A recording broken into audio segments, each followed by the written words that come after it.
how to find easy language learning text for beginners, a beginner's guide. So guys, I'm not going to waste your time. Trying to read something in a foreign language and finding it way too hard is a super common problem, and it's one that I'm going to fix in this video because I'm going to show you how to find reading materials that are fairly easy so that if you're a beginner you can start reading without having to either spend money or read something that's really, really difficult. So yeah, if you do like this kind of educational content, guys, definitely hit the subscribe button. But with that said, let's go. So what are we looking for?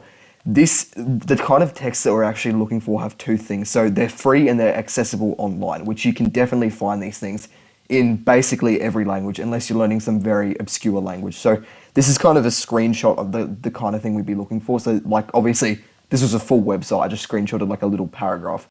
This is the Russian side of the text. So if you're learning Russian, which is what I'm doing, and then this is the English side. So this is called a parallel text, where basically one side is in the language you're learning and the other side is in English. You don't have to have this. It could just be in this and then you Google Translate it later or something like that. But parallel texts are good. Basically, it's going to literally look like this kind of thing. It's going to be a paragraph, or there's obviously more to it. I've cut it off. But it's basically going to be a short story like this that you can just read. This is the important part. So yeah, that's literally what you're looking for. How do we actually find these? You Google either easy practice paragraphs X, where X is the language you're learning, so easy practice paragraphs in French, or you could look up beginner reading text in French, anything like that, and you basically just find one that looks that has stories that look kind of like this.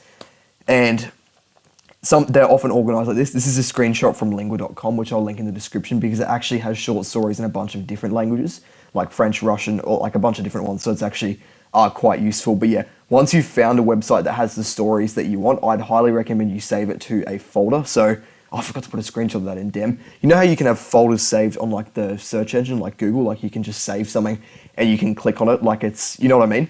I would recommend you make a folder for the language you're learning and save any websites you use there, just to make it more convenient. You don't have to try and re-find it or search through your search history to go back to that same website. Just do that. It's just really good. Same goes for YouTube and listening as well. If you're trying to find listening things, you can also find websites that have them. Lingua.com has listening exercises as well. So do plenty of other websites. And you can search it on YouTube as well to find listening exercises, people reading to you, that kind of thing. So yeah, that's pretty straightforward, guys. Pretty short video. But yeah, if you liked this kind of educational content, definitely hit the subscribe button. It makes me feel better about all the work I put in for free. But yeah, thank you guys.